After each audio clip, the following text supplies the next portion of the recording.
was yesterday.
Good morning, everyone, and welcome to the Multnomah County Board of Commissioners Board Briefing. Audience members, I want to start by asking you to please silence your electronic devices.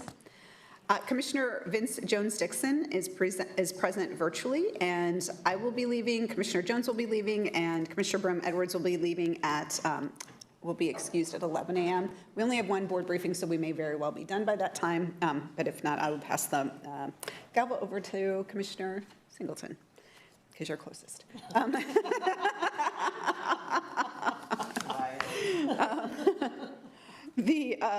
Our briefing today is an informational briefing on the Earthquake Ready Burnside Bridge project. I'll ask the folks who are presenting on this to come down, and as they're doing that, I just have a couple remarks I want to share.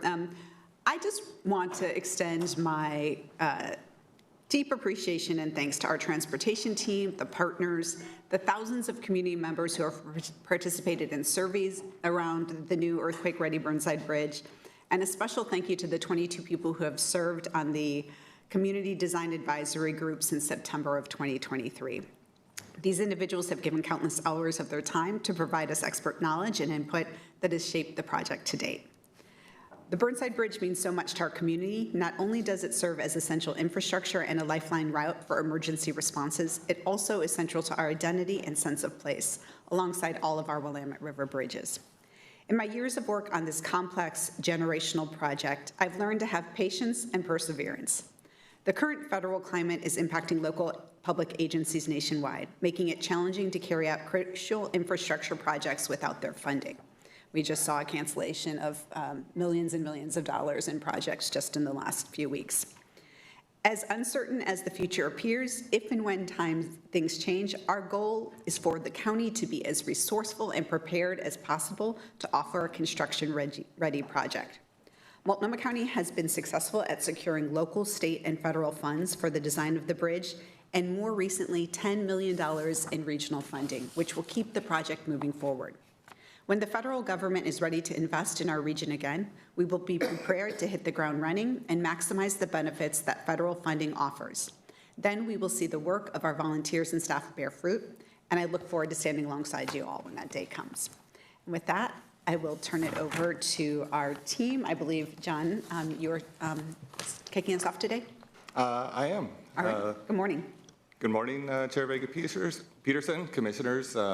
Thank you for this opportunity to give an update on the Earthquake Ready Burnside project. My name is John Henriksen. I'm the Transportation Division Director in the Department of Community Services, the County Engineer, and the Director of the Earthquake Ready Burnside project. And with me is... Good morning, Chair and Commissioners. Ooh. There we go. Good morning, Chair and Commissioners. My name is Emily Militich. I'm an Engineering Services Manager with the Department of Community Services Transportation Division. And good morning. My name is Megan Neal, also an Engineering Services Manager with the Department of Transportation. So we'll go ahead and get started with the PowerPoint. Our brief agenda today is really just share with you all our progress to date, just to provide a reminder of where we've been from the environmental review phase through now in the design phase, We'll also share some of the results of our value engineering process, which we've been working really hard on for the last 6 to 8 months, which helps inform then our updated range of costs, and we'll talk through how we arrived at that. And then finally, we will overview what is our path forward for the project and how we are getting ready for construction. Next slide. So just to walk down memory lane a bit, during our environmental review phase, I wanted to share where our bridge project design was at that time. On the screen, you can see 2 images on the right, which were 2 structure type options. We were advancing into the design phase. We have the tide arch at the top and a cable stay option in the bottom right. We formally completed the environmental review phase, or NEPA phase, which stands for National Environmental Protection Act phase, in January of 2024. We had these 2 preferred alternative types that we are advancing into construction, into the design phase. And at the time, we had an estimated cost of $895 million, which we published in 2022, which assumed a completion of the project in 2030. And this was prior to when we had our CMGC contractor on board. Next slide. This then takes us into the design phase, which we initiated in September of 2023. We hired our CMGC contractor in April of 2024. We were here in the board last fall to make a selection of the east long span bridge type, which resulted in the inverted Y decision in September of 24. And shortly thereafter, we developed the 30% design plan set, which was in October of 2024. And I'll just review what our bridge design then looked like at the 30% design milestone on the next few slides. Here is the view of our inverted Y bridge design looking northeast towards the convention center. You can see the evolution of the bridge design from where we were in the environmental review phase in the top left. And then next, another view of the bridge looking southeast on the next slide in the direction of OMSI. Again, you can see our inverted Y bridge design as well as our evolution of our pier designs in the water. So that brings you up to speed of what we've been working on for the last few years. With that, I'll hand it over to Emily to talk about how we arrived at our updated range of costs. Great, thank you, Megan. Again, I'm Emily Militich, Engineering Services Manager. Next slide, please. So after we developed the 30% design milestone, we used our contractor and an independent cost estimating team to develop a contractor-style cost estimate and schedule. Those costs and schedule included all of the work that we had done to date and any new information related to environmental constraints or design that we had incorporated up into the 30% package. We also conducted an extensive risk process where we identified over 117 risks to the project through design and construction in order to make sure that we were capturing any contingency that we might want to incorporate into our updated range of costs. And then lastly, we also conducted a value engineering workshop that was a week long. Next slide, please. So the purpose of that value engineering workshop was really to look at ways that we could reduce overall project costs through creative idea generation and also, maintaining our current project goals and objectives. We generated over 160 different value engineering ideas. Of those ideas, 24 of them we actually advanced to a concept level design and had them priced.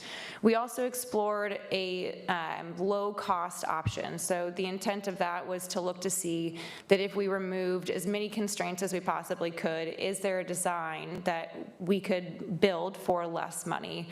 And at the end of the day, what we found is that even removing all of the sideboards, really the project that we had designed now is the least cost option, which was a great way to validate all of the work that the team has done to date. Next slide, please. So all of those value engineering ideas of the 24 that we studied, they led to cost savings of about $160 million.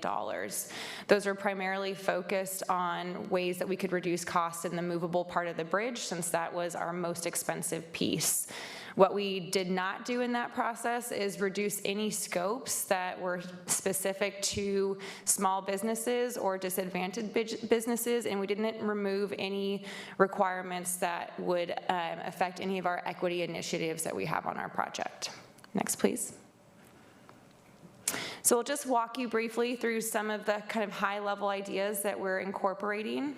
So this is on the west side of the bridge looking to the east. So you can see that we, in the after picture on the top, we kind of pushed out those columns so that they're wider. That helped us avoid some of our current existing foundations and some utility relocations.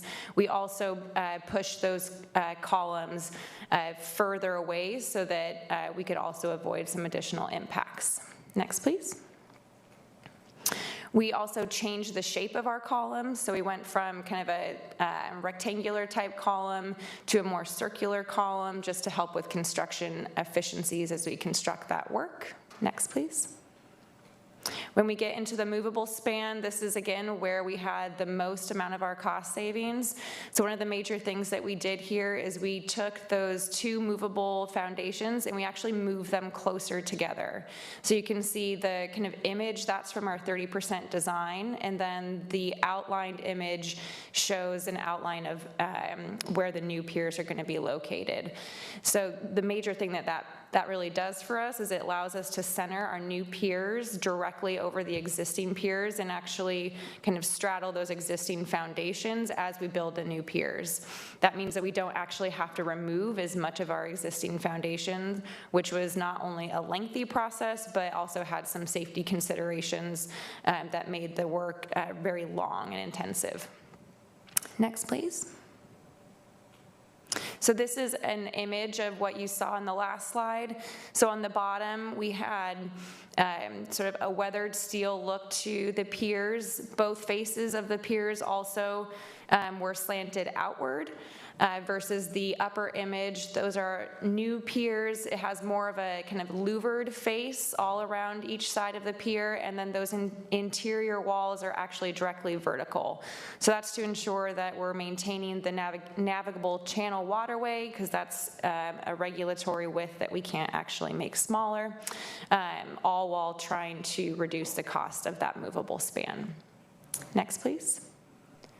One of the benefits of moving from our 30% design to the more louvered faces that you see is that all of those faces are essentially somewhat transparent. So in this image, on the bottom, it was a solid concrete wall, and now it's a louvered face that you can actually sort of see all the way through. So that gives some nice visual advantage and reduce costs. Next, please. One of the other things that we did is we also reduced the total number of operator houses that we had on the bridge. In our 30% design, we had 2 operator houses and 2 head houses. We were able to actually reduce down to just 1 operator house, which meets all of our operational needs, but it also does a nice thing where it creates some space for people to not just be moving across the bridge, but to stop and be able to enjoy the views from the bridge and have more of a placemaking area for folks. Next, please. And then lastly, on the east side where we have the inverted Y, you can see on the left image, it sort of looks like those 2 pieces of the Y are coming together and there's a seam down the center. On the right image, we've actually removed that seam. It doesn't change anything structurally for the bridge. It's just an aesthetic that costs additional funds, and so we removed that particular part of it. Next, please. And this is the overall image of our new structure after our value engineering process. Next, please. So after all of that work through our cost estimating process, our risk analysis, value engineering, our new updated range of costs is $1.6 to $1.8 billion. So that is an increase from the $900 million that we originally estimated back in 2022. It does include all of our project phases, so all of the right-of-way, design, utilities, construction. It includes a 30% contingency, both for all of those risks that we identified and any future design development. It also includes escalation to the midpoint of construction as best as we can reason right now, and it includes the results from our value engineering study. Next, please. So some of the major cost drivers, these probably are not very surprising to folks, but we are seeing incredible increases in material costs in the construction industry. So steel, for example, up 20%, concrete 40% since 2022. We also know that there is regional competition in the labor market, a general increase in demand for construction projects, a lot of market uncertainty related to federal funding, as well as our own individual project changes, including changes in the construction timeline, which we implemented earlier this last March, and just general changes in scope as we further design development. This narrative is really something that you can kind of see across the nation, so it's unfortunately not just our unique story. It's a story from bridges in New York, in Ohio, in Maryland, so it's a similar story just kind of across the construction industry right now. And with that, I will go ahead and pass it over to John. Thanks, Emily. Next slide, please. Again, my name's John Henriksen. I'm the Transportation Division Director in the Department of Community Services. The available funding for the project right now is $740 million. That includes all the funds that we've secured to date. It also assumes that the county would pursue a Transportation Infrastructure Finance and Innovation Act loan, or a TIFIA loan. The benefits of a TIFIA loan is that repayment does not start until 5 years after the project is completed, which allows us to use local vehicle registration fees we are accumulating while we're building the project to pay for part of the project cost. Normally when we issue bonds, repayment starts immediately. The other significant benefit of a TIFIA loan is that the loan term is 30 years, allowing us to have lower payments. The typical bond repayment is a 20-year period. Next slide, please. So this slide just kind of details all of the funding that we have to date and the funding that we would anticipate for the project. So we've accumulated about $58 million in vehicle registration fees, local vehicle registration fees for the project to date. Some of that we've already spent on the project. We have a Metro Regional Flex Funds grant that we secured earlier this year for $10 million. We have an appropriation from the state legislature for a lottery bond for $20 million. And then we have a federal grants and appropriations in the amount of $7 million, so that adds up to about $95 million. We also would anticipate our TIFIA borrowing capacity is $385 million based on our income from the VRF, and then the VRF that we would accumulate during construction that we could apply to the project is estimated at $260 million. The total then is $740 million. Next slide, please. We currently have a US DOT Bridge Investment Grant application pending in the amount of $447 million. While we believe that we are an excellent candidate for funding for that program, we're not confident that we'll be awarded funding under the current administration's guidelines and priorities. That leaves us with a funding gap of $860 million to about $1 billion to fund the project based on a fall 2033 completion date. Every year that the completion date moves out will increase the project cost between $30 and $50 million. At this time, we do not know when we'll begin construction, but we'll continue design work to get the project construction ready for when funding is identified to close that gap. Next slide, please. In the remainder of fiscal year 26, we'll be continuing design and expect to be at the 60% design level next May. We will also prepare and submit all of the permits and land use applications that have long lead times and prepare drafts of other permits and land use applications that don't make sense to submit at this level of design. We will also document all of the key design decisions and stakeholder agreements that we've made to date. In fiscal year 27, we will prepare a pickup plan for the project so that when we get the rest of funding that we need, we can continue our work on the project very quickly. We will also price the 60% design package and update our risk evaluation of the project. We expect to be done with that work in January or February of 2027. This project continues to be a high priority for the county, and we'll continue to pursue any funding opportunities that arise while we're doing that work. Next slide, please. That's all that we have for you, but we're happy to answer any questions that you have. Thank you so much. Really appreciate the presentation and being able to share all this information publicly with such a big change for such a big project for the county. So we'll go to the board for questions. We'll start with Commissioner Moyer. Yeah, looking at the projected costs, and I do understand the increase in material costs, and things don't typically get cheaper over time, but I am a little bit surprised that from 2022 to 2025, we doubled. Can you kind of explain why originally we were looking at, 900 million and now we're at 1.8? Yeah, no problem. I think, in addition to the material costs, labor costs that are increasing, we've also done a lot of work on the design front. So if you remember back in the slides, that image that kind of came out of our NEPA phase, it's, it's relatively blocky, it's not well defined, it's really concept level. So the more that we get into the actual design of all the details and the components and working through all of our kind of mitigation that we have with the various regulatory agencies is really when we start to get into the refinements that end up increasing costs. We do have a set aside for contingency and for design development, but just that process of actually bringing on a contractor and really starting to think through all the details of how we're going to approach the work, how the work will get done, the type of materials that we use allows us to have a much more informed process, and it's part of why we selected the CMGC method for this particular project, so we could get that kind of early input and earlier price certainty.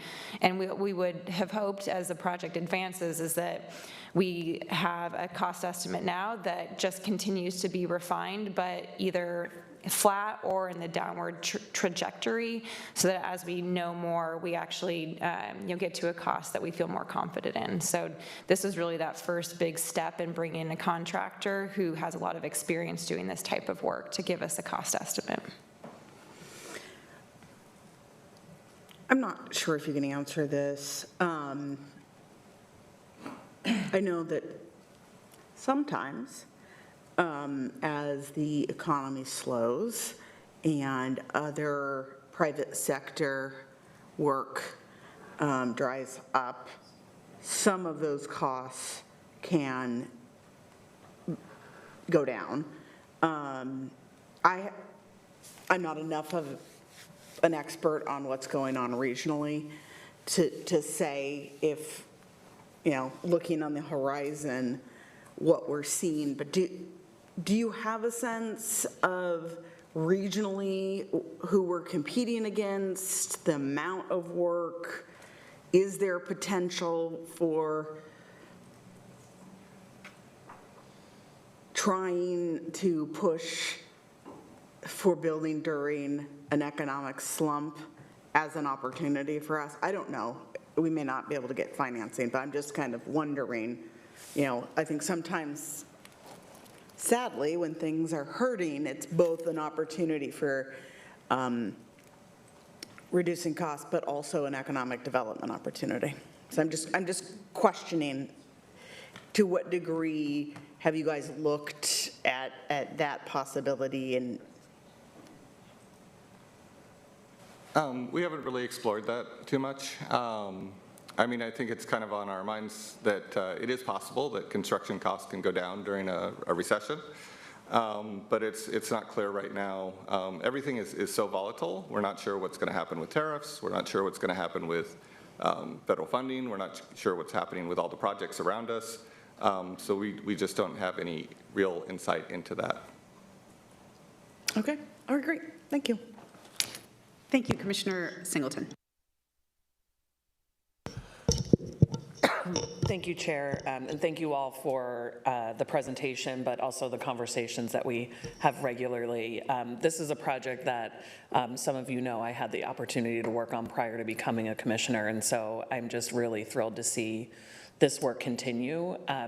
Something I wanted to uplift that we talked about when we had a check-in was value engineering, and how value engineering can often mean things like equity or DBE goals or community benefits get stripped away from a project. And we did talk through that, and that's not the case here. So could you share a little bit more about how you kept our values centered as you went through value engineering? Yeah, I think this is a very technically complex bridge, so really the main thing that we were all focused on is how to reduce some of that complexity, and if there was any way to reduce, kind of the add-ons from a construction point of view or construction approaches that would reduce the costs, rather than focusing on things that are really important county values, like our DBE commitments, our workforce commitments. So I would say that when we went through that value engineering process, we did not look at any of the ways that you could think about reducing costs that would be taking away from any of those values. We did have our diversity manager from our contracting team kind of take a look at some of the scopes that would be reduced after the value engineering process, and there wasn't anything that they found that would be specifically reducing opportunities for DBE contractors or small businesses. Thank you. I really appreciate that, and I think particularly in the current context that we're operating in, that this project did not take that path. So I wanted to make sure other commissioners got to hear that piece as well. I also just want to highlight that during the JPAC trip, this was a project that we talked about with the federal delegation, and want to appreciate you all, excuse me, as well as Margie, for the work being done to try and get resiliency and points scored in federal applications. Right now, there's nothing for kind of seismic or any sort of climate impacts, but finding the right language that might land well and hit for projects across the nation. I think that's a really critical component of the work, even if we don't feel super confident about this BIP grant in particular. It's something that I know has been a challenge for funding for these projects that tend to be more expensive because of the resiliency that they bring. So I just appreciate all of those pieces. I think we'll continue to work with you all, excuse me, particularly around the piece you raised around workforce and lots of competing projects. So the workforce table that Commissioner Jones-Dickson and I have a number of recommendations that you were also really instrumental in bringing forward. So I think we can do some really good work to improve and get people access to these types of family wage jobs. So thank you so much. Thank you, Commissioner. Commissioner Brown-Edwards. Thanks for the presentation and also the briefing last week on the project and the work that's been done. This is maybe our most critical infrastructure project sort of on the horizon for the county, not just for our community, but also for the local economy. I appreciate that the cost savings were achieved through value engineering without reducing the larger goals that we have, or without significantly reducing the sort of the whole purpose of the project.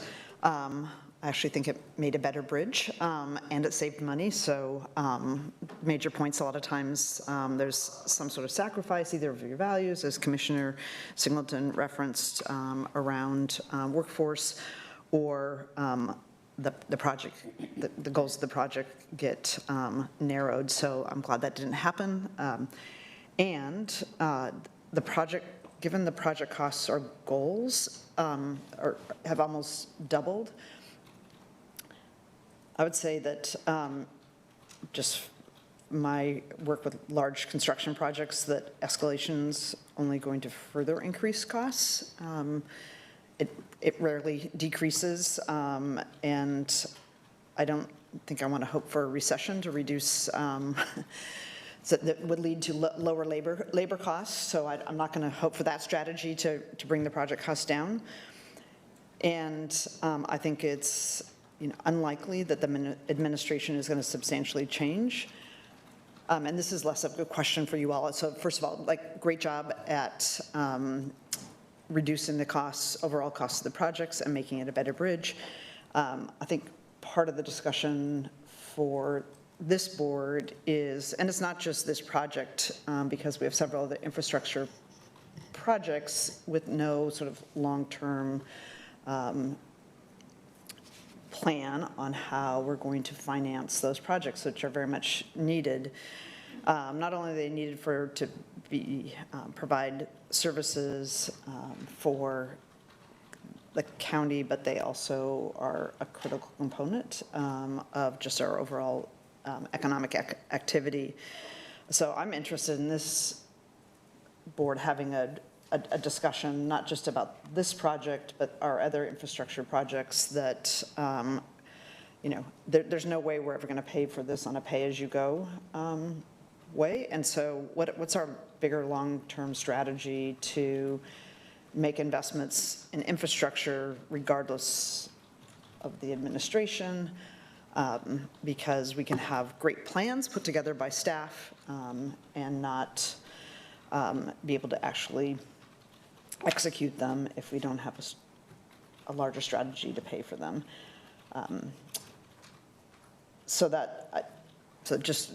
That's something that I'd like the commission to consider. And just in terms of this particular presentation, I think my one question would be around the path forward and getting ready for construction. It looks like on the slide in which talks about the path forward, I don't have a page number on this, but it talks about advancing the level of design to 60%, preparing and submitting all permits. What I don't see is a detailed set of strategies on how we might pay for this, and that would be something, again, I don't think that's your role, but that I would want the commission to take up.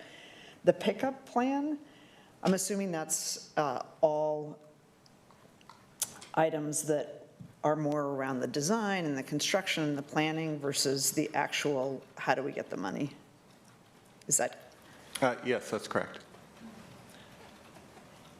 And you can, from a project team standpoint, you can do all these things with the current resources you have, but what you need from us is the strategy of how we're going to fund it. Is that? Yeah, we have the funds available to pay for the work plan that we've laid out, but we don't have funds to pay for all of construction. So all of these things, including creating the pickup plan, which will be ready to go once we get the funds, those can all be done with existing resources? Yes. I don't have any other questions, but again, thank you very much for answering my previous questions and finding cost savings. Well, I just want to thank you all for all of the work on this and the briefing. And I just want to also acknowledge, I know that this is a really hard thing because this is a project, I started working on it right when I became a commissioner in 2017. Oh, Commissioner Jones-Dickson, please go ahead. I'll talk about the hard things later.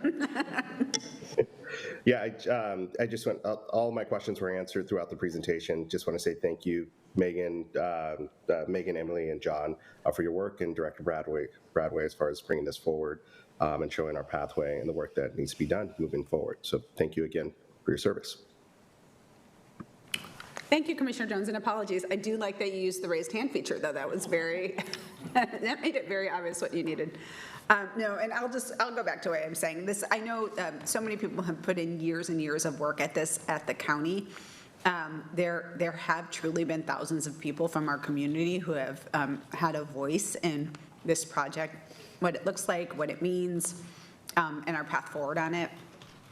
We always knew that this was going to require investment by many of the partners, because this was a project that wasn't just about Multnomah County or even the city of Portland, it was about our entire region and really the economic benefit to our entire state, and making sure that Portland has had an immediately usable bridge after a Cascadia event, so that our city and our region could really recover as quickly as possible, and that the investment that we would need from the federal government, from our regional partners, and from the state was going to be a piece of that. So as we look forward to what this project is going to look like, even with the increased costs, we're still going to need to go that route. So, the opportunities available at the federal level, the opportunities that are going to be available at the state.